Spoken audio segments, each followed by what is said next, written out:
প্রিয় দর্শক, আমন্ত্রণ জানাচ্ছি সোশ্যাল ইসলামী ব্যাংক নিবেদিত শনিবারের এই 7 দিনে আপনাদেরকে আমি রানা ইসলাম। বরাবরের মতো আজকে একটু কথা বলতে চাই প্রযুক্তি নিয়ে। যে আমরা জানি যে আমাদের অর্থনীতি বড় হচ্ছে এবং সেখানে প্রযুক্তি নির্ভর অর্থনীতির দিকে আমরা ঝুঁকছি এবং সেখানে তারুণ্যকে কিভাবে কাজে লাগানো যায় এবং তারুণ্যের দক্ষতাকে কিভাবে বাড়ানো যায়। যে আমরা জানি যে ডেমোগ্রাফিক ডিভিডেন্টের মধ্যে রয়েছে বাংলাদেশ, কিন্তু সেটাকে তো কাজে লাগাতে হবে। সেই কাজে লাগানোর জন্য আমাদের পরিকল্পনাগুলো কী ধরনের হতে পারে সেই বিষয়গুলো নিয়ে আজকে আমরা আলোচনা করতে চাই এই অনুষ্ঠানে। শুরুতে পরিচিত হয়ে নিয়ে আমাদের অতিথিদের সাথে আমাদের সাথে রয়েছেন বাংলাদেশ হাইটেক পার্ক কর্তৃপক্ষের ব্যবস্থাপনা পরিচালক জিএসএম জাফরুল্লাহ সাহেব। আপনাকে স্বাগত জানাচ্ছি। আপনাকেও স্বাগত। এবং তার পাশেই রয়েছেন মেরিলিন আহমেদ, নাম যদি ভুল না করে থাকে, ব্যবস্থাপনা পরিচালক সফট, ও আপনার একটা মেন্টাল হেলথ প্ল্যাটফর্ম রয়েছে শোনো। আপনাকেও স্বাগত জানালাম। দর্শক নিশ্চয়ই আপনার কথা শুনবেন। আমাদের সাথে আরও আছেন উপাচার্য বঙ্গবন্ধু শেখ মুজিবুর রহমান ডিজিটাল বিশ্ববিদ্যালয় অধ্যাপক ডক্টর মোহাম্মদ মাহফুজুল ইসলাম। আপনাকেও স্বাগত জানাচ্ছি। আমি আপনাকে দিয়ে শুরু করতে চাই, কারণ তারুণ্যর জায়গা থেকেই আপনি কাজ করছেন। কারণ আমরা জানি যে বিশ্ববিদ্যালয়ের শিক্ষকরা কখনো আসলে তারুণ্যর বাইরে থাকেন না, কারণ তরুণদের সাথেই তাদের চলা।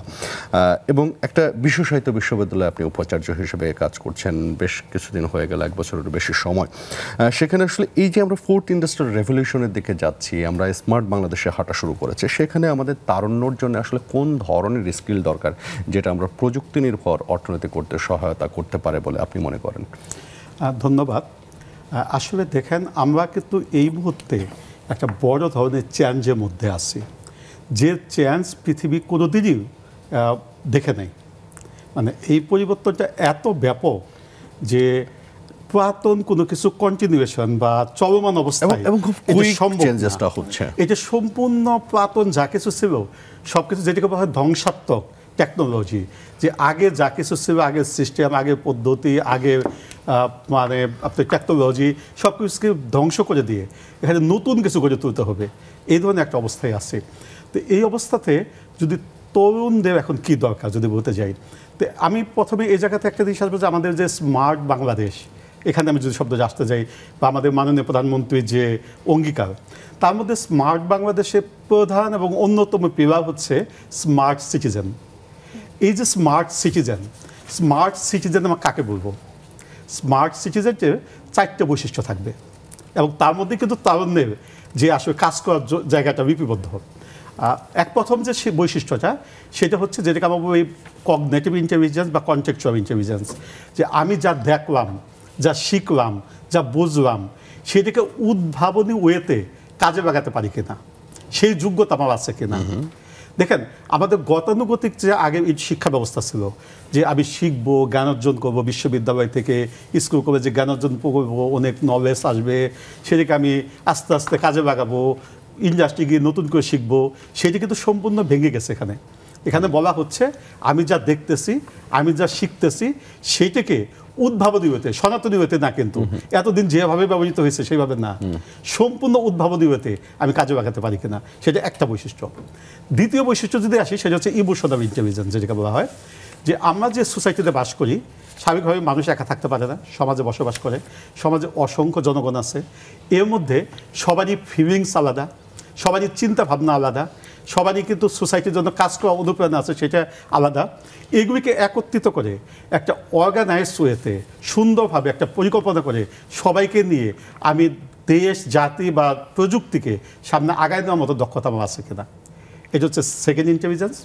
থার্ড ইন্টেলিজেন্সটা যেটা দরকার, সেটা হচ্ছে বলা হয় ফিজিক্যাল ইন্টেলিজেন্স, যে আমি শারীরিক এবং মানসিকভাবে সবসময় হ্যাপি থাকতে পারি কিনা, খুশি থাকতে পারি কিনা। আমি একটা এক্সাম্পল দিয়ে একটু ব্যাখ্যা করতে চাই বিষয়টাতে, যে ধরেন আমরা এখন কিন্তু অনেকে কিন্তু সোশ্যাল মিডিয়া ভক্ত হয়ে যাচ্ছে। এখন আমি যখন সোশ্যাল মিডিয়াতে যখন আমি সময় কাটাচ্ছি, হয়তো আমি ওখানে এডিক্টেড হয়ে যাচ্ছি, বাট এদিকে আমার শারীরিক বা মানসিক স্বাস্থ্যের জন্য ভালো কিনা। আমি কেন এডিক্টেড হয়ে যাচ্ছি? কারণ আমার ব্রেনে ডোপামিন হরমোন বেশি পরিমাণে নিশ্চিত হচ্ছে। এবং আপনি দেখবেন অনেক ছেলেমেয়ে কিন্তু গেম খেলতে খেলতে মারা যাচ্ছে। কেন? কারণ তার ব্রেনে এত পরিমাণে ডোপামিন হরমোন সিক্রেশন হচ্ছে যে সে যে 3 দিন ধরে খায় নাই, সেটাও তাকে ইম্প্যাক্ট ফেলে নাই, তার ভালো লাগাটা এত বেশি চলে যাচ্ছে। কিন্তু এই যে আমি যখন সোশ্যাল মিডিয়া নিয়ে আসি, আমাদের কিন্তু আমি সমাজকে অবজ্ঞা করতেছি, আমি আমার মানসিক স্বাস্থ্যকে, শারীরিক স্বাস্থ্যকে অবজ্ঞা করতেছি, বাট এটি কিন্তু এই যে টেকনোলজি ব্যবহার করে বা সোশ্যালিজমের মাধ্যমে যে আসলে আমরা যে স্মার্ট হবো তাকে তো না, মানে দেখা যাচ্ছে পুরো উল্টোটা, মানে আমাকে শারীরিকভাবে মানসিকভাবে সম্পূর্ণ সুস্থ থাকতে হবে, ডিভাইসের সাথে থাকা না, সামথিং এলস। এক্স্যাক্টলি। ফোর্থ যে জিনিসটা দরকার আমাদের তরুণদের, সেটা হচ্ছে সোশ্যাল ইন্টেলিজেন্স। আমি সোসাইটিতে বিভিন্ন ধরনের কনফ্লিক্ট থাকবেই, আমার যখন মানুষ বসবাস করে মানুষের কনফ্লিক্ট থাকবে, চিন্তাভাবনা পার্থক্য থাকবে, ডিভাইডেশন থাকবে। এর সত্ত্বেও আমি সোসাইটিতে একটা ভালো এনভায়রনমেন্ট তৈরি করে সবার সাথে মিলেমিশে থাকার মতো যোগ্যতা আছে কিনা। তার এই 4টে যোগ্যতা যে অর্জন করতে পারবে সেই কিন্তু স্মার্ট সিটিজেন হিসেবে গড়ে উঠবে। তবে এখন আমাদের যে তরুণ প্রজন্ম, এই তরুণ প্রজন্মকে এই 4টে যোগ্যতায় আমরা যদি তৈরি করে আনতে পারি, তাহলে কিন্তু আমাদের তরুণ প্রজন্ম বর্তমান বিশ্বে কন্ট্রিবিউট করতে পারবে এবং বাংলাদেশকে নেতৃত্বের জায়গায় নিয়ে যেতে পারবে। যে ভিশন 2041 আমরা আসলে নেতৃত্ব দিব বিশ্বের বুকে। আপনি খুব সুন্দর করে ব্যাখ্যা করেছেন। আমি একটু আসতে চাই এনডিসি জাফরুল্লাহ সাহেব আপনার কাছে, যে হাইটেক পার্ক কর্তৃপক্ষ, আমরা জানি যে ওখানে আসলে বাণিজ্যের একটা ব্যাপার আছে এবং তথ্য প্রযুক্তি খাতের অনেক কোম্পানি আপনাদের সাথে আছে। এর বাইরেও আপনারা যেটা করছেন যে প্রচুর তরুণদেরকে প্রশিক্ষিত করার চেষ্টা করছেন, দক্ষ করে গড়ে তোলার চেষ্টা করছেন, এরই মধ্যে অনেকে করেছেন। এই যে জনশক্তি তৈরি করা, এইখানে আপনারা আসলে কি ধরনের পর্যবেক্ষণ রেখেছেন? আসলে কোন ধরনের জনশক্তিকে আমাদের ভবিষ্যৎ মার্কেটের জন্য প্রয়োজন? ধন্যবাদ আপনাকে চমৎকার প্রশ্ন করার জন্য। আর আজকের যে টপিকের যে আসল টপিকটা সেটা হচ্ছে প্রযুক্তি নির্ভর অর্থনীতি গড়তে তারুণ্যকে কিভাবে আমরা কাজে লাগাতে পারি। আমাদের দেশে আমি যে ডক্টর মাহফুজকে ধন্যবাদ জানাই, যে তরুণদের কিভাবে গড়ে তুলতেছেন ওনার মানে ইউনিভার্সিটির মাধ্যমে, এবং ধ্যান ধারণায় কিন্তু পরিবর্তন করে দিচ্ছেন এখন। তো আমরা কিন্তু ওনার কাছে ঋণী যে ওই ধ্যান ধারণা পরিবর্তিত ইয়াং জেনারেশন বা ইয়াং জনগোষ্ঠী কিন্তু আমরা তৈরি করছি আমাদের এই ট্রেনিংয়ের মাধ্যমে। আপনি জানেন বাংলাদেশ হাইটেক পার্ক অথরিটি, এটি 2000 সালে মাননীয় প্রধানমন্ত্রী সেখানে আইন করে এটা করার পরেও এটা কিন্তু মানে বাস্তবে কাজ শুরু করেছে 2014 সাল নাগাদ। তার মানে আজকে হয়ে গেছে এটা 10 বছর। 10 বছর যে খুব বেশি তাও না, আবার খুব কমও না। আমরা যদি ওইভাবে কি বলে দশক চলে গেছে। এই দশকে আমরা কি করেছি, ইতিমধ্যে কিন্তু আমরা সারা দেশকে বা আমাদের জাতিকে আমরা জানাতে সক্ষম হয়েছি যে সরকারিভাবে 92টি হাইটেক বাংলাদেশে নির্মিত হচ্ছে বলতে এই কারণে ইতিমধ্যে 20টি নির্মিত হয়েও গেছে, আরও বাকিগুলি নির্মিত হবে। আমরা প্রত্যেক জেলায় কিন্তু ওই যে ট্রেনিংয়ের কথা বললেন, এটি আমরা শেখ কামাল আইটি ট্রেনিং এবং ইনকিউবেশন সেন্টার নামে করতেছি প্রত্যেকটি জেলায়, 64তে। এছাড়াও 12টি জেলায় কিন্তু আমরা নলেজ পার্ক নামে একটা মানে ওই আইটি ট্রেনিং সেন্টার করছি। এছাড়াও সফটওয়্যার পার্ক, আপনারা জানেন যশোরে কিন্তু শেখ হাসিনা সফটওয়্যার পার্ক আছে। আরও একটি বিশেষ, এর আগেও আমি একবার বলেছি যে ফ্রন্টিয়ার টেকনোলজির যে বললাম না, আজকে একেবারে অত্যাধুনিক চিন্তাভাবনার ইয়াং জেনারেশন, তাদেরকে ট্রেন্ড আপ করার জন্য আমাদের পদ্মা সেতু পার হলে শিবচরে Sheikh Hasina institute of frontier technology নামে 70 একর জায়গা নিয়ে ওখানে একটা করা হচ্ছে।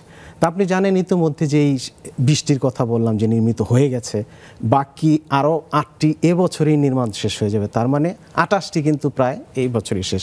তার মানে 10 বছরে আমরা কিন্তু একবার খুব কম অগ্রগতি অর্জন তা কিন্তু বলা যাবে না। এর মধ্যে আমরা প্রায় 37,000 জনগোষ্ঠী মানে দক্ষ জনবল কিন্তু তৈরি করে ফেলেছি। আমাদের টার্গেট, কিছু টার্গেট আমাদের মাননীয় প্রধানমন্ত্রী, আমাদের মাননীয় প্রতিমন্ত্রী এবং উপদেষ্টা মহোদয় করে দিয়েছেন কিন্তু। কারণ 41-এর যে বাংলাদেশ, স্মার্ট বাংলাদেশ, এখানে কিন্তু মূল ভূমিকাই আমাদের আইসিটি সেক্টরে তো করতে হবে। কারণ আইসিটি বেসড পড়াশোনা বা তাদের ইয়াং জনগোষ্ঠীকে ওইভাবেই আমাদের ট্রেন্ড আপ করতে হবে। আরেকটি বিষয় আমরা প্রায়শই শুনি, সবাই বলে আমাদের যারা দেশি বিদেশি সংস্থা যারা, যে বাংলাদেশ কিন্তু ডেমোগ্রাফিক ডিভিডেন্টের উপযুক্ত সময়ে কিন্তু এই সময়টা আমরা পাচ্ছি, এবং 65% জনগণই কিন্তু ওই যে 20 থেকে 40 বা 45 এদেরকে যদি আসলে আমরা ওইভাবে গড়ে তুলতে পারি, ওই যে বললাম 37-25-এর মধ্যে আমরা 50,000 এবং 41-এর মানে 30-এর মধ্যে আমরা 1.5 লাখ জনগোষ্ঠী, দক্ষ জনগোষ্ঠী তৈরি করব। এবং এরাই কিন্তু আগামীর বাংলাদেশ আপনি যেটা বলছেন যে প্রযুক্তি নির্ভর অর্থনীতি গড়তে হলে তারুণ্য কিভাবে আমরা কাজে লাগাতে পারি। আমাদের দেশ তো এখনই বিশ্বের 35তম অর্থনীতির দেশ, আমি যদি ভুল না বলে থাকি। এটি আমাদের টার্গেট আছে 30-এর মধ্যেই, কিন্তু 30-এর মধ্যেই নিয়ে আসা। তো আমরা কিন্তু গর্ব করে বলতে পারি, আর 41-এ তো অবশ্যই টার্গেট থাকবে 20-22-এর মধ্যে নিয়ে আসা। তা আশা করি আমরা যেভাবে কাজ করতেছি, আমাদের যে হাইটেক পার্কগুলি বা সফটওয়্যার পার্কগুলি যেখানে তরুণদের আমরা প্রশিক্ষিত করছি, ইভেন শুধু প্রশিক্ষিত নয়, নতুন নতুন যে আমরা স্টার্ট আপদের জায়গা করে দিচ্ছি, তাদেরকে ফ্রি কিন্তু আমরা জায়গা দিচ্ছি, স্পেস দিচ্ছি। সেখান থেকে ওই যে ইনকিউবেশন সেন্টার বলি, তাদেরকে কিন্তু আমরা কিছুদিন একেবারে বিনা পয়সায় সেখানে উদ্ভাবনী আইডিয়া নিয়ে কাজ করার জন্য তাদেরকে আমরা ওই সময়টা পর্যন্ত দিচ্ছি। তার মানে আগামীতে যে দক্ষ জনগোষ্ঠী আমরা তৈরি করে দেব, সেটাই কিন্তু দেশকে পরিচালিত করবে। বিশেষ করে ওই যে আমাদের ইউনিভার্সিটি থেকে এবং সারা বাংলাদেশে 10টি ইউনিভার্সিটিতে ইতিমধ্যেই আমরা কিন্তু ইউনিভার্সিটি ইনোভেশন হাব করে দিয়েছি। ওনারা আমাদের একটি জায়গা দিচ্ছেন, স্পেস দিচ্ছেন, ওইখানে আমরা অত্যাধুনিক কিছু প্রযুক্তি নির্ভর মানে মেশিনারিজ বা দিয়ে তাদেরকে ওই যে যারা সদ্য গ্র্যাজুয়েট হচ্ছে তাদেরকে কিন্তু সেইখানে উদ্ভাবনী শক্তি কাজে লাগানোর মতো একটা স্পেস করে দিচ্ছে। এবং সেই জায়গাতে তরুণরা এগিয়েও আসছে মনে হয়। আমি মেরিলিন আহমেদ আপনার কাছে আসতে চাই যে আপনি নিজেও স্টার্ট আপ নিয়ে কাজ করছেন এবং ফ্রিল্যান্সিং নিয়ে কাজ করছেন, একটা সময় প্রতিষ্ঠিত কোম্পানিগুলোর সাথে ছিলেন, এইচআর ম্যানেজমেন্টে কাজ করেছেন।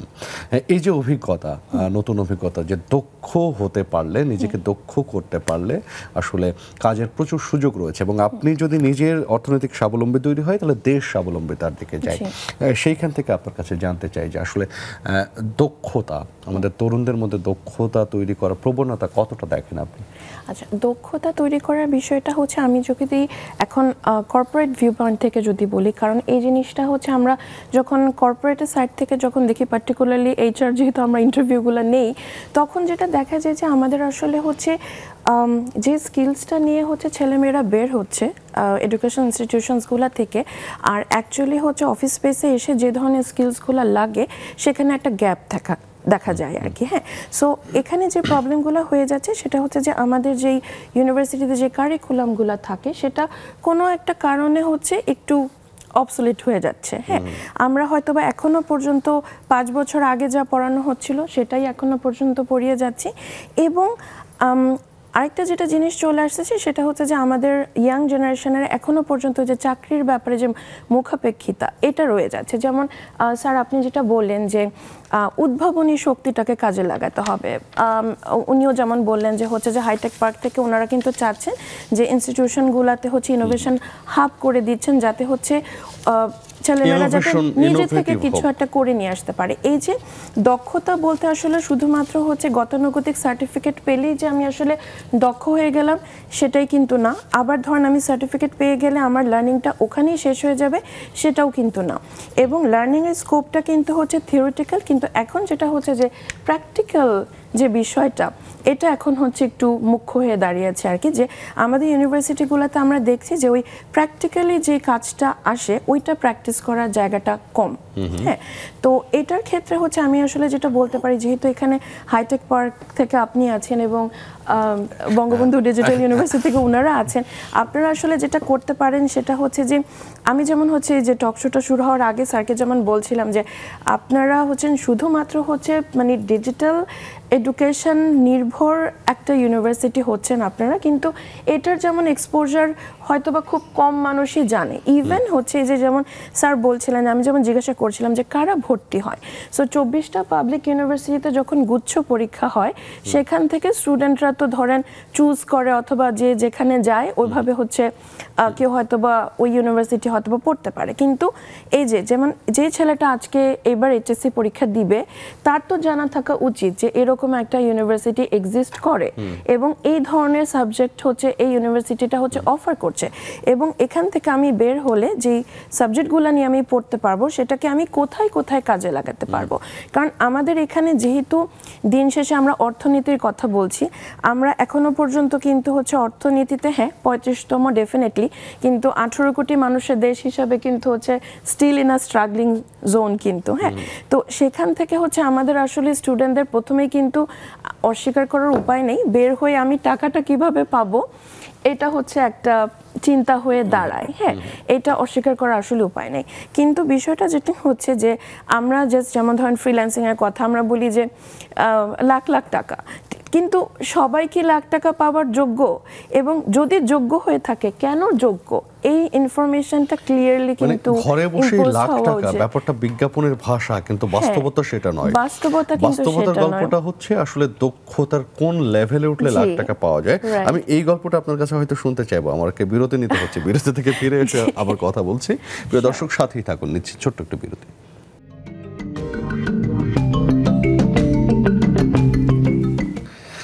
প্রিয় দর্শক, আমন্ত্রণ আরও একবার, আপনি আছেন নেক্সাস টেলিভিশনের সাথে 7 দিনের আয়োজনে।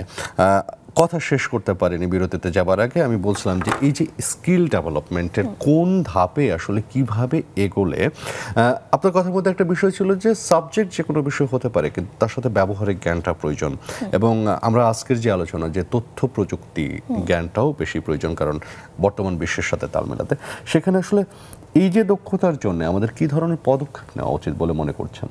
আচ্ছা, পদক্ষেপ বলতে গেলে যেটা হয় সেটা হচ্ছে যে আমাদের এখানে এখন হচ্ছে প্রযুক্তি নির্ভর দক্ষতা বললে আমরা প্রথমে আসলে বুঝে যাই যে হচ্ছে যে ডিভাইস নির্ভর দক্ষতা, ল্যাপটপ থাকতে হবে, কম্পিউটার থাকতে হবে, এরকম একটা ব্যাপার চলে আসে। এবং হচ্ছে ওই যে যেটাকে আমরা বলি যে হচ্ছে যে সোশ্যাল মিডিয়া জানা মানে হচ্ছে আমার প্রযুক্তির আমি সবকিছু জেনে গিয়েছি। আমার ফেসবুকে অ্যাকাউন্ট আছে, আমি ভালো চালাতে পারি। সো যেমন ডক্টর মাহফুজ যেমন বলছিলেন যে হচ্ছে যে ডিভাইস নির্ভরতার কারণে কিন্তু আমাদের সোসাইটিতে যেটা দেখা যাচ্ছে, আমরা আসলে যদি ইভেন আমাদের গত 7 বছরের যদি এসএসসি এইচএসসি রেজাল্ট যদি আমরা দেখি, তাহলে দেখবেন যে হচ্ছে প্রধানমন্ত্রী যেমন অলরেডি ইনভেস্টিগেট করতে বলেছেন যে ছেলেদের রেজাল্ট কেন খারাপ হচ্ছে মেয়েদের থেকে। গত 7 বছর ধরে কিন্তু এই ট্রেন্ড হচ্ছে বিদ্যমান। এই বছরও হচ্ছে এসএসসিতে মেয়েরা খুব সম্ভবত 84% পাস করেছে এবং ছেলেদেরটা হচ্ছে একটু পিছিয়ে আছে।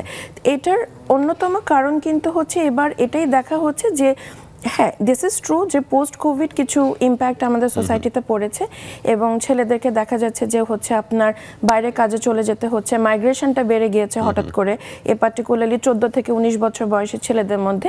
কিন্তু আরেকটা থার্ড ফ্যাক্টর যেটা উঠে এসেছে সেটা হচ্ছে যে আপনার এই যে ডিভাইসের প্রতি আসক্তির কারণে পড়াশোনা থেকে ওরা দূরে সরে যাচ্ছে। ঠিক আছে, সো ভালো কথা, কিন্তু কথা যেটা হচ্ছে যে সব খারাপের মধ্যেও কিন্তু ভালো থাকে।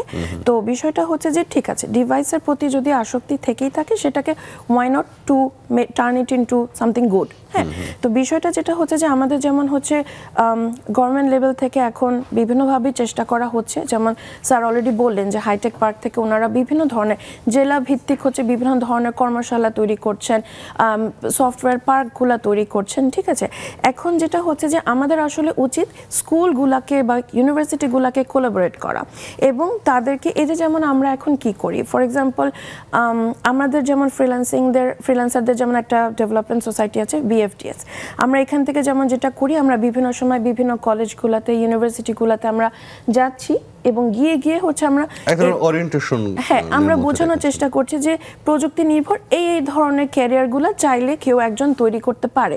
এবং আমি এখন মনে করি এটা আসলে শুধু কলেজ লেভেল থেকে স্টার্ট করলে হবে না, এটা আমরা আসলে স্কুল লেভেল থেকে স্টার্ট করতে হবে।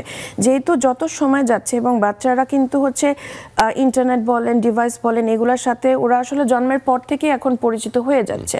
সো বাইরের দেশগুলোতে আমরা যদি ধরেন ইস্টার্ন ইউরোপিয়ান কান্ট্রিগুলোর কথা বলি, ওখানে দেখবেন 6-7 বছর বয়স থেকে কিন্তু বাচ্চারা কোডিং, প্রোগ্রামিং এগুলো কিন্তু শিখে যাচ্ছে। পারবো না সেটাকে ব্যবহার করে পজিটিভ ওয়েতে, এবং সেই জায়গা থেকে আসলে স্কুল থেকে এক ধরনের পরিবর্তন আনা দরকার। এবং এই আগ্রহগুলো স্কুলগুলোরও থাকা উচিত। আমরা কেন আগ্রহ করে একটা স্কুল খুঁজে, একটা কলেজ খুঁজে বের করে গিয়ে হচ্ছে অথরিটিকে বোঝাবো যে হচ্ছে যে আমরা এই কারণে আসছি। স্কুল কলেজগুলোর বরং এগিয়ে এসে আমাদেরকে খুঁজে নেওয়া উচিত যে নাগরিকের দায়িত্ব আপনি এড়াতে পারেন না, আপনি সচেতন নাগরিক হিসেবে এটা করতেই পারেন। কিন্তু আপনার কথার মধ্যে একটা পয়েন্ট ছিল যে আমাদের কাজটা কিন্তু আমরা স্টার্ট করে দিয়েছি, বাট মানে এক হাতে তালি বাজে না, আমরা করতেই পারি, আসতে হবে। বাট আপনার কথার মধ্যে একটা বিষয় ছিল যে ইন্ডাস্ট্রি একাডেমিক কোলাবোরেশন। আমি এখানে মাহফুজুল ইসলাম স্যার আপনার কাছে আসতে চাই যে এই যে ইন্ডাস্ট্রির কাছে এগিয়ে আসা বা ইন্ডাস্ট্রি আপনার কাছে এগিয়ে যাওয়া, একাডেমির কাছে এগিয়ে যাওয়া, এই জায়গায় আসলে এক ধরনের সম্ভবত কোলাবোরেশনের ঘাটতি আমরা দেখি, কমিউনিকেশনের ঘাটতি আমরা দেখি, আপনি দেখেন কিনা? হ্যাঁ, অবশ্যই। আমি এখন দেখেন ইন্ডাস্ট্রি একাডেমিক কোলাবোরেশনের যে দিকটা দিয়ে আসতে চাই, আমি আরেকটু থেকেই আসি। সেটা হচ্ছে যে প্রথমে একটু সমালোচনা দিয়ে শুরু করি। আমাদের দেশের শিক্ষা ব্যবস্থাটা এখন হচ্ছে প্যাডাগজি। প্যাডাগজি মানে হচ্ছে শিক্ষক কেন্দ্রিক, অর্থাৎ শিক্ষক কারিকুলাম তৈরি করতেছে, শিক্ষক ক্লাস লেকচার তৈরি করতেছে, শিক্ষক ছাত্রদেরকে পড়াচ্ছে, ছাত্ররা সেটা পড়ে পরীক্ষা দিচ্ছে। কিন্তু ওয়ার্ল্ডে এই প্যাডাগজি শিক্ষা ব্যবস্থা অনেক আগেই বিভিন্ন হয়ে গেছে। এখন হচ্ছে হিউটাগজি, এর মধ্যে অ্যান্ড্রাগজি ছিল মাঝখানে, এখন হিউটাগজি এবং বর্তমানে সাইবাগজির দিকে জাম্প করতেছে। আমি সাইবাগজিতে যাচ্ছি না, এটা অ্যাডভান্স, অনেক অ্যাডভান্স। হিউটাগজিতে হচ্ছে ছাত্র কেন্দ্রিক, অর্থাৎ ছাত্ররা শিখবে। সেটি কীভাবে, আমি যদি বাইরের কান্ট্রিতে বা হিউটাগজি একটা কনসেপ্ট যদি দিই, মনে করেন যেমন একটা সাবজেক্ট আমি পড়াচ্ছি, সে ধরেন আমি ডেটা ভিজুয়ালাইজেশন একটা সাবজেক্ট পড়াচ্ছি, তার এই সাবজেক্টটা পড়ানোর সময় বাইরে কী করা হয়, প্রথমে একটা অ্যাসাইনমেন্ট দেওয়া হয় এবং এই অ্যাসাইনমেন্ট একটা বাস্তব জীবনের একটা সমস্যাকে সমাধান করতে দেওয়া হয় এবং সেখানে ল্যাঙ্গুয়েজটা বলে দেওয়া হয়, হয়তো বলছে আর ল্যাঙ্গুয়েজে সলভ করতে হবে, কিন্তু দেখেন আর ল্যাঙ্গুয়েজটা কিন্তু ছাত্র জানে না, তার ছাত্রকে আর ল্যাঙ্গুয়েজটা শিখতে হয়, তাকে যে প্রবলেমটা দিয়ে হচ্ছে সেটাকে মডেলিং করতে হয়, এই মডেলিং করে আর ল্যাঙ্গুয়েজে এটাকে ইমপ্লিমেন্ট করতে হয় এবং টিচারকে দেখাতে হয়। ফলে এর মধ্যে যে ছাত্র যে ইন্ডাস্ট্রিতে কাজ করার যে ক্যাপাসিটিটা, এটা কিন্তু তৈরি হয়ে যায় হিউটাগজিতে। শিক্ষক কিন্তু এখানে নীরব ভূমিকায় থাকে, সুপারভাইজার মূলে হেল্পিং হ্যান্ড হিসেবে থাকে। এবং ওখানে কিন্তু দেখেন, ওখানে কিন্তু ল্যাঙ্গুয়েজটা এমন দেয়, যেমন আমি এই ক্ষেত্রে যদি বলতে চাই, এটা যদি সেকেন্ড অ্যাসাইনমেন্ট যখন দেবে তখন হয়তো আর ল্যাঙ্গুয়েজে দেয় না, তখন হয়তো পাইথনে দেয়, কারণ আর ল্যাঙ্গুয়েজে শিখে ফেলছে, ওইটা শেখার দরকার নেই। ওইটা আমাদের দেশে কী করতেছে, আমরা দেখেন একটা সাবজেক্টে আমি একটা পাওয়ার পয়েন্ট প্রেজেন্টেশন তৈরি করতেছি, ক্লাসে লেকচার দিচ্ছি এবং সেই লেকচার ছাত্ররা শুনতেছে, মুখস্থ করতেছে, পরীক্ষায় রেখে দিচ্ছে, যথারীতি ভুলে যাচ্ছে। ফলে কি ঘটনাটা হচ্ছে আজকে যদি দেখেন, আমরা দেখব যে সবচেয়ে ইন্টারেস্টিং সাবজেক্ট এখন কম্পিউটার সায়েন্স অ্যান্ড ইঞ্জিনিয়ারিং, এবং এই কম্পিউটার সায়েন্স অ্যান্ড ইঞ্জিনিয়ারিংয়ে প্রতি বছর 8 থেকে 10,000 গ্রাজুয়েট পাস করে। হয়তো বিভিন্ন জন বিভিন্ন মতামত দিতে পারে, আমার স্ট্যাটিস্টিক্সে এরকমই আসে। এই 8 থেকে 10,000 গ্রাজুয়েটের মধ্যে কোনো ইউনিভার্সিটি কোনো প্রোগ্রামার তৈরি করে না। যতজন প্রোগ্রাম আপনি মার্কেটে দেখবেন নিজের যোগ্যতায় তৈরি হয়েছে।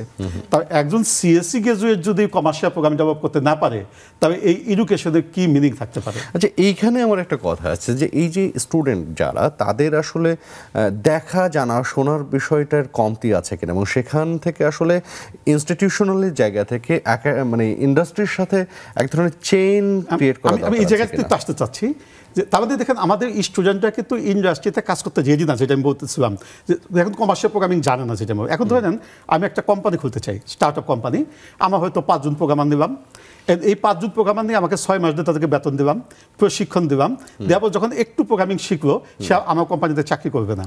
ইভেন আমি যদি বড় কোম্পানির সাথে সামঞ্জস্য রেখেও বেতন দেই, তাও থাকবে না, কারণ তার এখানে কেরিয়ার নাই। তাহলে আমার স্টার্ট আপ কোম্পানি কী করে দাঁড়াবে? তো ফলে এখন দেখেন ইউনিভার্সিটি একটা আইসোলেটেড ডোমেনে তারা তাদের মতো মুভ করতেছে, যে আবার সারা বছর ধরে আগের থেকে এইভাবেই পড়ে আসছি।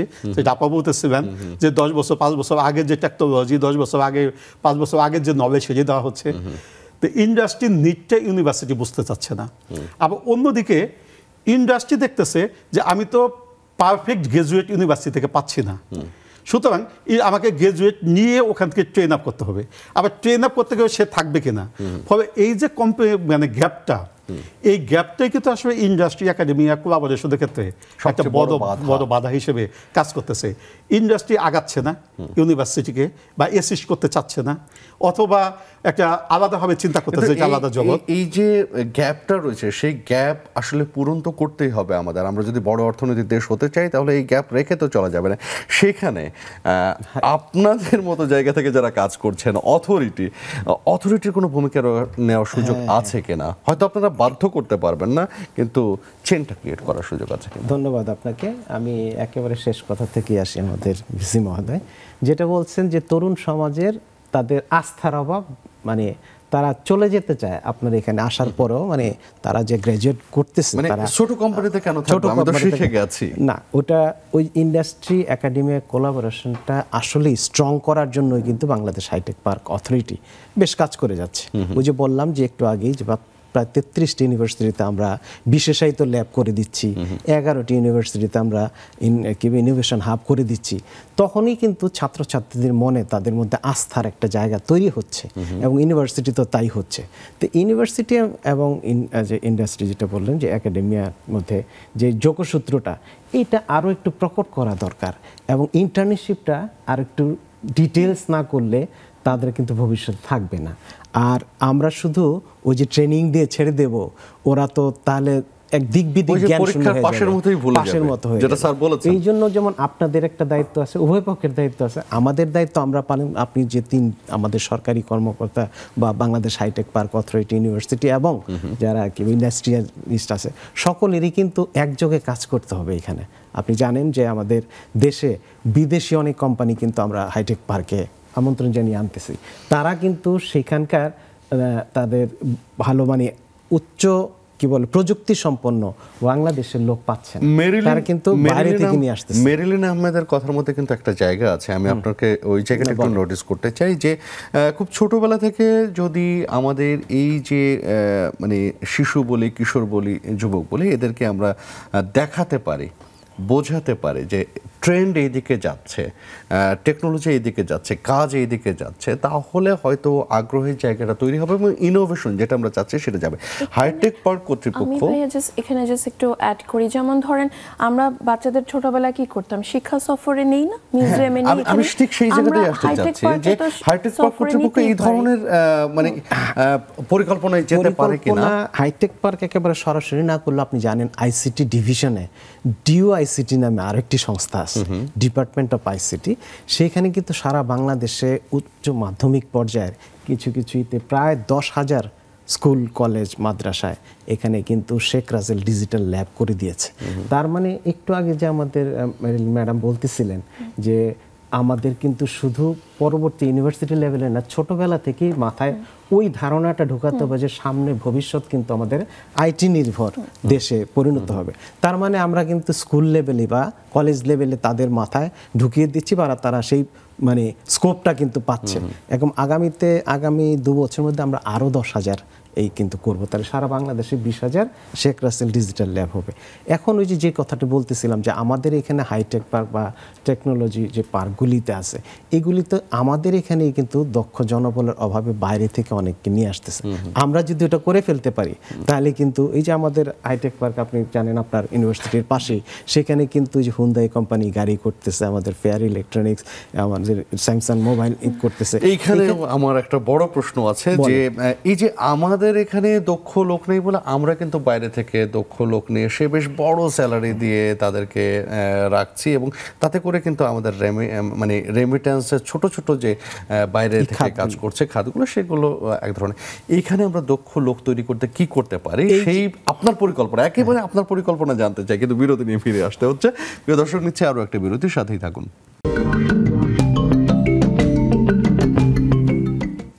প্রিয় দর্শক, আমন্ত্রণ আরও একবার, আপনারা দেখছেন নেক্সাস টেলিভিশন। বিরতিতে যাবার আগে যেটা বলছিলাম যে আমাদের দেশেও প্রযুক্তি কোম্পানি বা প্রযুক্তি শিল্প বেশ গড়ে উঠছে, আপনাদের হাইটেক পার্কগুলোর মধ্যেও আছে, বাইরেও আছে।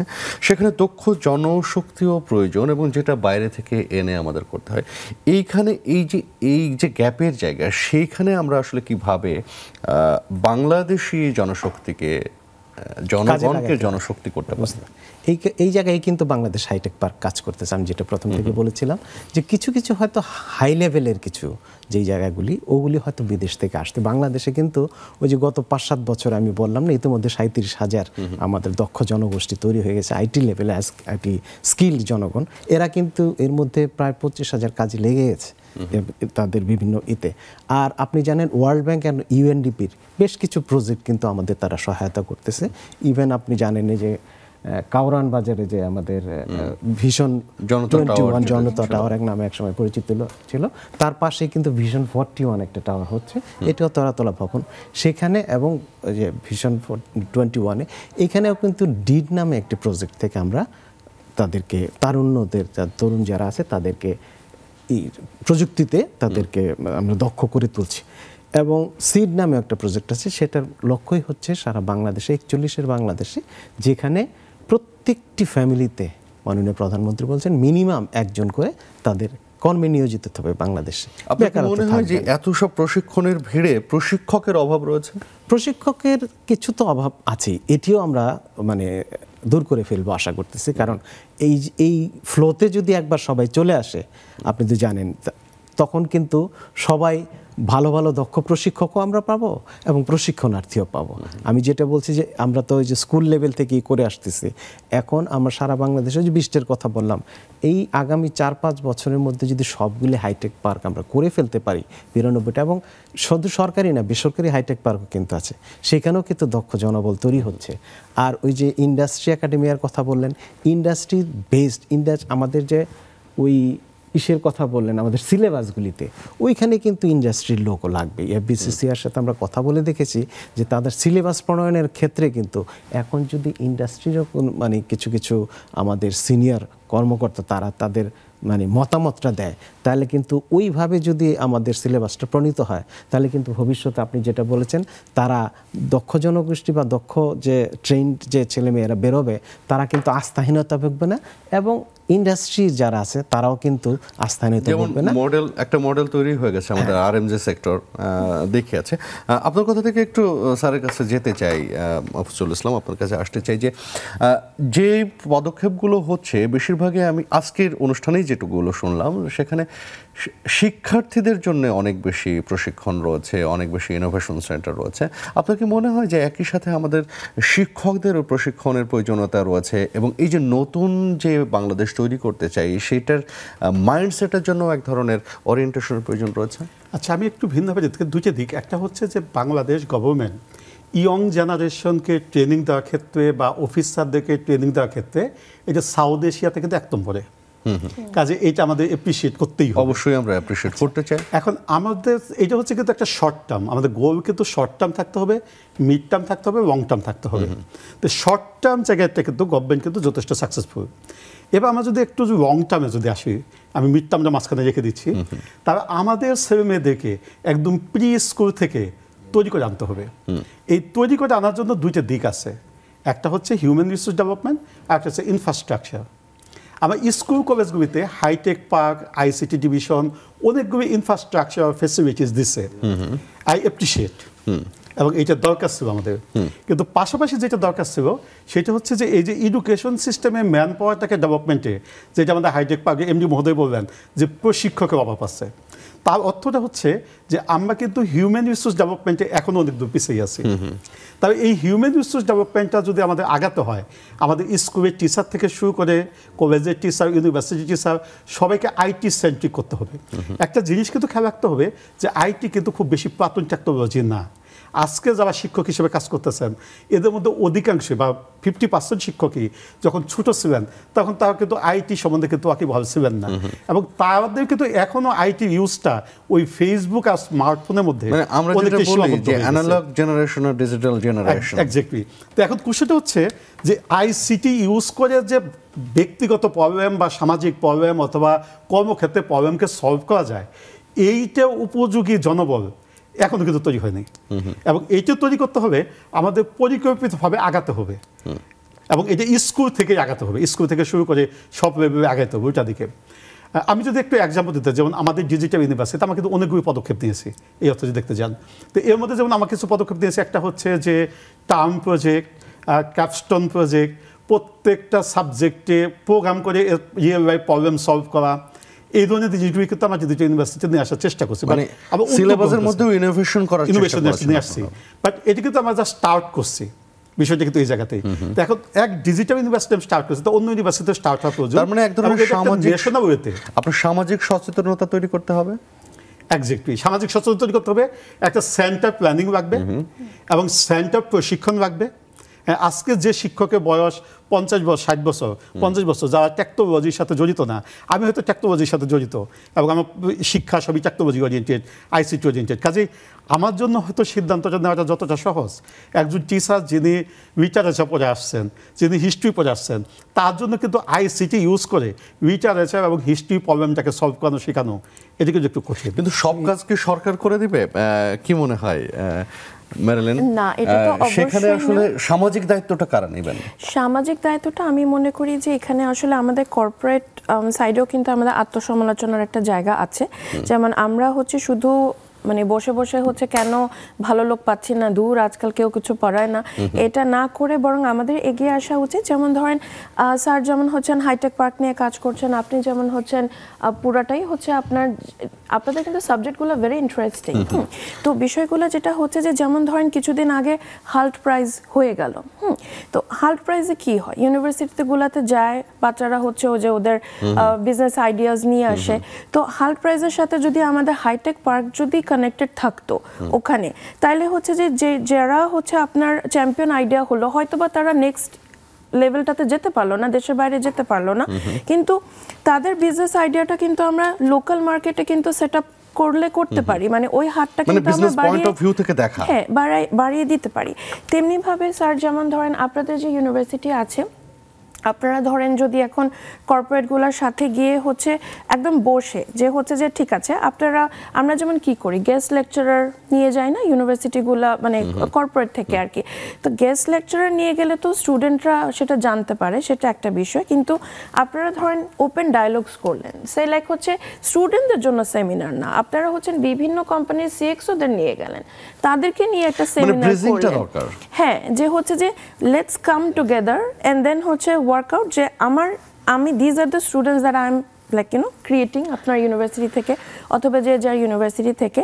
এখন আপনারা অ্যাড ইন করেন, অথবা চাইলে হচ্ছে যেমন হাইটেক পার্ক যেমন চেষ্টা করছেন বিভিন্ন জায়গায় ইনোভেশন হাব দিতে, সে লাইক হচ্ছে যে বিভিন্ন এমএনসিগুলো যেমন বিভিন্ন ধরনের বিজনেস কেস কম্পিটিশন হয়।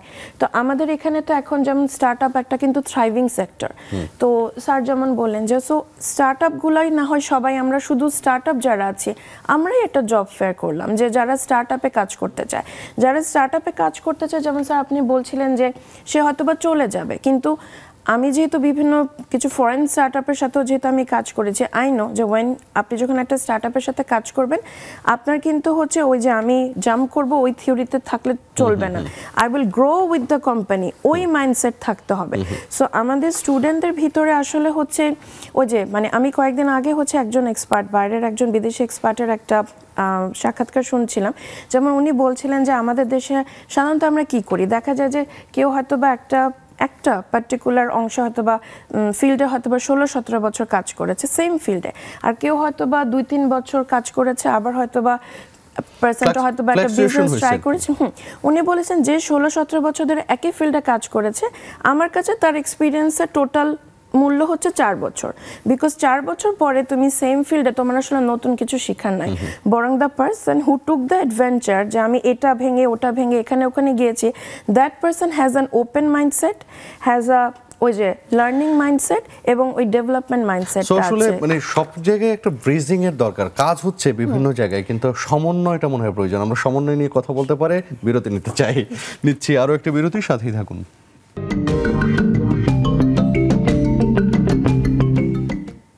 প্রিয় দর্শক, আমন্ত্রণ আরও একবার।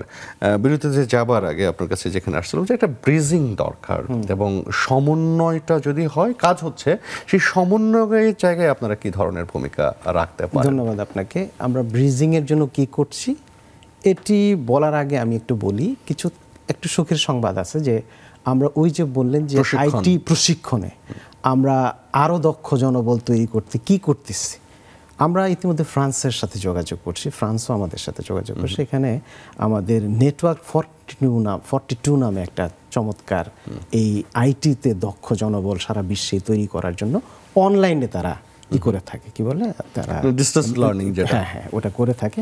ইভেন টাটা টেকনোলজিস তারাও আগ্রহ প্রকাশ করছে বাংলাদেশের যে আমরা যে ট্রেনিংগুলি দিচ্ছি এখানে হাই টেকনোলজিক্যাল ট্রেনিংগুলি তারা দেবে। গত মাসে এই দুটি আমাদের মাননীয় প্রতিমন্ত্রী মহোদয় আমাদের সাথে তাদের কথা বলিয়ে দিয়েছে এবং 2-1 মাসের মধ্যে আমরা একটা সমঝোতায় পৌঁছে যাব কীভাবে এটা করতে পারি।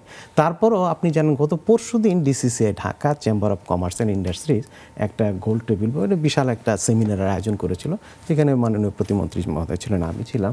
সেমিকন্ডাক্টর নিয়ে এখন কিন্তু বাংলাদেশ বেশ কাজ করছে, যেটাতে আগামীতে বাংলাদেশই হবে এই বাংলাদেশের মতো, মানে এই জায়গাটা একটা হাবের মতো, যেটা আসলে ওয়ার্ল্ড ইকোনমির একটা বড় পার্ট হয়ে যাবে। তো ওই যে আমি যেটা বললাম আমাদের ইউনিভার্সিটি আমাদের ভিসি মহোদয় যেটা বলছে, এখন কিন্তু আউটকাম বেসড এডুকেশন দরকার, আপনারা যেটা চাচ্ছেন আর কি।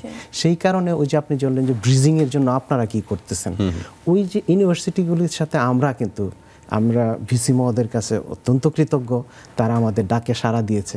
কারণ এই যে বললাম 33টি ইউনিভার্সিটিতে আমরা একটা ল্যাব তৈরি করে দিয়েছি বিশেষায়িত, এবং 11টিতে আমরা ইনকিউবেশন তাদের কি বলে সেন্টার করে দিচ্ছি, ইউনিভার্সিটি হাব করে দিচ্ছি। সেখানে আসলে ইউনিভার্সিটিগুলো কি ধরনের ভূমিকা রাখছে সেই ফলোআপটা আপনাদের রয়েছে কিনা? ফলোআপটা অবশ্যই আছে।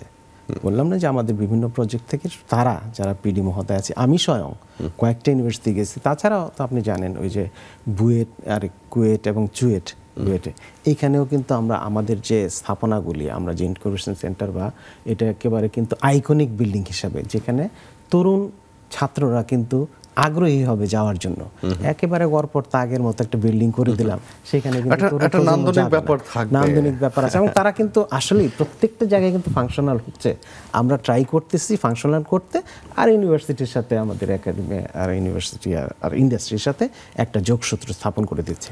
তো আমি যেটা বললাম যে 14 থেকে 24 10 বছরে আসলে প্রথম 5 বছর তো আমাদের গেছে এটা প্ল্যান করতে, আসলে তো 18 থেকেই আমরা শুরু করছি। অতএব এর মধ্যে 37,000 নট এক ম্যাটার অফ চোখ, আমরা 37,000 করে ফেলেছি, আগামী বছরের মধ্যে 50,000 এবং 30-এর টার্গেট প্রায় 1.5 লাখ। এবং যে টার্গেট আমরা এগোচ্ছি আশা করি তখন কিন্তু আমাদের যে ইউনিভার্সিটি বাকি ইউনিভার্সিটিগুলি আছে তাদের কিন্তু চিন্তাধারায় ব্যাপক পরিবর্তন আসবে। তারা কিন্তু আমাদের যে ইন্ডাস্ট্রিগুলি হবে সেই রিলেটেড তাদের কি বলে সিলেবাসগুলিতে সেই ধরনের সিলেবাস তারা করার চেষ্টা করবে, ইনসার্ট করার চেষ্টা করবে, এবং ইন্ডাস্ট্রিতে যারা আছেন তারাও কিন্তু আর হতাশ হবেন না যে না আমরা পাচ্ছি কিন্তু আমাদের দেশের তরুণ ইয়াং যারা আসছে আইটি মানে বিশেষজ্ঞ প্রযুক্তি জ্ঞান সম্পন্ন লোকজনই তৈরি হচ্ছে। ধন্যবাদ আপনাকে। কথা হয়তো আরো বলা যেত। মেরিলিন আহমেদ, অন্যান্য যে বিশ্ববিদ্যালয়গুলো আছে, বিশেষায়িত বিশ্ববিদ্যালয়ের বাইরে ইন জেনারেল যে বিশ্ববিদ্যালয়গুলো আছে সেখানে যে কারিকুলামে পড়াচ্ছে, সেখানেও তো আসলে দক্ষতা তৈরির সুযোগ আছে। সেখানে আসলে তরুণদেরকে উদ্বুদ্ধ করার জন্য কি করা যেতে পারে বলে মনে করেন? সেখানে আসলে তরুণদের উদ্বুদ্ধ করার জন্য স্যার যেটা বলছিলেন যে আমাদের আসলে ইউনিভার্সিটিগুলোর উচিত বিষয়গুলো হচ্ছে যে, যেমন ধরেন স্যার যেটা বললেন যে ইউনিভার্সিটি টিচার একজন যাচ্ছেন, একটা বইয়ের একটা চ্যাপ্টারে সামারাইজ একটা ভার্সন পাওয়ার পয়েন্ট করে পড়ানো হচ্ছে ক্লাসে। বাচ্চারা কিন্তু বইয়ের পাতা খুলে দেখছে না, পাতাটা হয়তো বা 15 পাতার, সে হচ্ছে 5 পাতা স্লাইড পড়ে শেষ। তো তার মানে হচ্ছে 15 পাতা যা লেখা ছিল না ওটা কিন্তু হচ্ছে না। তো যে কারণে যেটা হবে সেটা হচ্ছে যে ইউনিভার্সিটিগুলোর আসলে উচিত তাদের এক্সাম সিস্টেমটাকে প্রপারলি সৃজনশীল করা। মানে বিষয়টা হচ্ছে যে স্যার যেমন যেটা বলছিলেন যে আমাদের একসময় একটা কথা হচ্ছিল যে আমি পড়াবো কিন্তু কোয়েশ্চেনগুলো হওয়া উচিত out of the context, out of the box. So বিষয়টা হচ্ছে যে যা পড়ানো হয়েছে কিন্তু মুখস্থ করা না, এই থিওরি অ্যাপ্লাই করে তুমি কি করতে পারবা, ঠিক আছে? সো এই ফরম্যাটে হচ্ছে ইউনিভার্সিটিগুলোর আসলে উচিত যে স্টুডেন্টের ভিতরের হচ্ছে আসল যে সৃজনশীল ক্ষমতাটা ওটা বের করে হচ্ছে নিয়ে আসা। আমি একটু ডক্টর মাহফুজুল ইসলামের অভিজ্ঞতাটা শুনতে চাই। এতক্ষণ তো প্রশ্ন করেছি যে আপনাদের বিশ্ববিদ্যালয়ে কি ধরনের অভিজ্ঞতার মধ্যে দিয়ে সিলেবাস বা পাঠদান হচ্ছে, সেটা আসলে কিভাবে ইম্প্যাক্ট ফেলবে ভিশন 2041? আচ্ছা দেখেন, আমি প্রথমে হচ্ছে আপা কথা থেকে আসি যে আমাদের কিন্তু কোশ্চেনের টোটাল 5 ধরনের কোশ্চেন থাকে। আমরা কিন্তু ডেফিনেটিভ কোশ্চেন করি না আমাদের ইউনিভার্সিটিতে, একদম টোটালি নিষিদ্ধ। অর্থাৎ যা বইয়ে আছে, যা পাওয়ার পয়েন্ট প্রেজেন্টেশন আছে সেটা পরীক্ষায় দেওয়া যাবে না। আমরা কিন্তু চেষ্টা করতেছি সব দিকে, যেটা আমি কিছুদিন আগে বলতেছিলাম যে আমরা টিউটোরিয়াল বেস এডুকেশনের একটা কনসেপ্ট নিয়ে আসছি। সেখানে টিচার লেকচার ক্লাসে যে নলেজটা দিচ্ছে, এই নলেজটা প্রত্যেকটা ছাত্র শিখতেছে কিনা এবং এটাকে রিয়েল লাইফে অ্যাপ্লাই করতে পারবে কিনা সেটা কিন্তু টিচার নিশ্চিত করা টিচারের দায়িত্ব। যদিও আমাদের নতুন কনসেপ্ট হয়তো অনেক জায়গায় আমাদের হয়তো 100% না পাবেও, আমরা কিন্তু 70-80% সাকসেসফুলতার সাথে আগে যাচ্ছি। আমাদের প্রত্যেকটা রিয়েল লাইফ প্রবলেমগুলি তাদেরকে দিয়ে দিচ্ছে এবং 6 মাস ধরে তাদেরকে সময় দিচ্ছে। বড় প্রবলেম, বেশ কমপ্লেক্স প্রবলেম। এই প্রবলেমগুলো আপনারা জেনারেট করছেন কোত্থেকে? আমরা এগুলো জেনারেট করছি বিভিন্ন ইন্ডাস্ট্রি থেকে নেওয়ার চেষ্টা করতেছি, বাইরে যে জেনারিক প্রবলেম যেগুলো আছে সেগুলো নেওয়ার চেষ্টা করতেছি, এবং কিছু হয়তো আমাদের কাল্পনিক প্রবলেম নিচ্ছি। সবকিছু হয়তো ইন্ডাস্ট্রি। হ্যাঁ জি, এক্স্যাক্টলি। তো এইটা নিয়ে কিন্তু আমাকে যে ইন্ডাস্ট্রি রিলেটেড যে প্রবলেমগুলি, রিয়েল লাইফের প্রবলেমগুলি, এগুলোকে আমরা সলভ করার চেষ্টা করতেছি। আমাদের ইউনিভার্সিটি থেকে পুরোপুরি আমরা কিন্তু হিউটাগজিতে যাচ্ছি, আমরা কিন্তু প্যারাগজি বাদ দিয়ে দিছি। আমাদের ছাত্ররা এক্সপ্লোর করতেছে, ছাত্ররা লার্ন করতেছে, এবং ওই যে বাইরের ইউনিভার্সিটির মতো আমরা কিন্তু ছাত্ররা এটা জানে কি জানে না, তাকে পড়াইছি কি পড়াই নেই সেই দিকে আমরা যাচ্ছি না। আমি প্রবলেম দিয়ে দিচ্ছি, you have to solve it. তোমার কাছে গুগল আছে, তোমার কাছে ইউটিউব আছে, তুমি যেখানে জানো বই আছে, লাইব্রেরি আছে, তুমি নলেজ অর্জন করো, অর্জন করে রিয়েল লাইফ প্রবলেম। সেখানে আপনাদের কোনো সাপোর্টের প্রয়োজনীয়তা দেখেন কিনা, মানে সার্বিকভাবে ইন্ডাস্ট্রি গভর্নমেন্টের থেকে কোনো সাপোর্ট আশা করেন কি? আমার কাছে যেটা হচ্ছে যে ইন্ডাস্ট্রিগুলির সাথে আমি কোলাবোরেশন, অলরেডি বেশ কিছু ইন্ডাস্ট্রির সাথে আমি কোলাবোরেশন করেছি তাদের রিয়েল লাইফ প্রবলেমগুলিকে আমি এখানে নিয়ে আসার জন্য। আমি চেষ্টা করতেছি যে ইন্ডাস্ট্রি রিয়েল লাইফ প্রবলেমগুলি, আমি যত বেশি রিয়েল লাইফ প্রবলেম পাবো তত আমার ছাত্রকে এই প্রবলেমগুলি সলভ করতে দিতে পারবো। এই জায়গাটাতে সাপোর্ট দরকার, বাদ বাকি যেগুলি আছে এগুলি আমাদের কারিকর্মের মধ্যে বা সিস্টেমের মধ্যে। আপনার দিক থেকে এক ধরনের আহ্বান আছে যে ইন্ডাস্ট্রি আপনার সাথে কোলাবোরেশনে, এবং আমি বেশ কিছু ইন্ডাস্ট্রির সাথে অলরেডি কোলাবোরেশনে গেছি। যেমন আপনি জানেন যে আমাদের বাংলাদেশের সফট স্কিল গ্রাজুয়েটদের খুব একটা ভালো না। আমি কিন্তু ইউএস এর একটা ওয়াদানি ফাউন্ডেশন একটা ফাউন্ডেশন আছে যাদের সফট স্কিলের জন্য, মানে ওই যে সাইবার গজি টেকনিকে তাদের একটা 120টা মডিউল আছে, সেটা আমার ইউনিভার্সিটিতে বাধ্যতামূলক। আমি জাপানের টিজিজি কোম্পানির সাথে, টিজিজি ওরা হচ্ছে একটা কোম্পানি, এবং তারা কিন্তু আমাদের ছাত্রদেরকে ট্রেনিং দিচ্ছে এবং বিশেষ করে ওপেন এআই এবং ভিআর উপর ট্রেনিং দিচ্ছে 6 মাস ধরে, যাতে আমাদের এই টেকনোলজিতে অ্যাডভান্স, এবং তারা সরাসরি জাপানে নিয়ে এক ধরনের প্রচেষ্টার মধ্যে আপনারা আছেন। এবং তাদের যে প্রবলেমগুলি আছে, টিজিজি জাপানের বিভিন্ন কোম্পানির প্রবলেমগুলি আমাদেরকে দিচ্ছে, ওয়ালটন বিভিন্ন প্রবলেমগুলি আমাদেরকে দিচ্ছে, তারপরে আমরা ফেলিসিটি আইডিএল তারাও বিভিন্ন প্রবলেম আমাদেরকে দিচ্ছে। নিশ্চয়ই এই প্রবলেমগুলি নিয়ে আমরা আমাদের মতো এগিয়ে যাওয়ার চেষ্টা করতেছি। জি, ধন্যবাদ আপনাকে। নিশ্চয়ই এই নতুন ধরনের কারিকুলাম, নতুন ধরনের বিষয়গুলো আমাদের নতুন বাংলাদেশ তৈরি করতে সহায়তা করবে। আপনাদের তিনজনকে অসংখ্য ধন্যবাদ আজকে আর আয়োজনে আসবার জন্য। শুধু একটু শেষ কথা বলে দিই যে আমরা হতাশা থেকে মুক্ত হয়ে আগামীর বাংলাদেশ দিকে তাকাবো, যেখানে আমরা দেখব দক্ষ জনশক্তি এবং যেখানে আমরা টার্গেট যে 40-এর বাংলাদেশ মাননীয় প্রধানমন্ত্রী যেভাবে চাইছেন সেখানেই যেন আমরা আমাদের হাইটেক পার্ক নিয়ে এগিয়ে যেতে পারি। এইটাই হোক অঙ্গীকার। অসংখ্য ধন্যবাদ। আর সেই সাথে ধন্যবাদ প্রিয় দর্শক আপনাদেরকেও যারা এতক্ষণ আমাদের এই আয়োজনের সাথে ছিলেন। দেখা হবে আবারও, সে পর্যন্ত ভালো থাকবেন। ধন্যবাদ।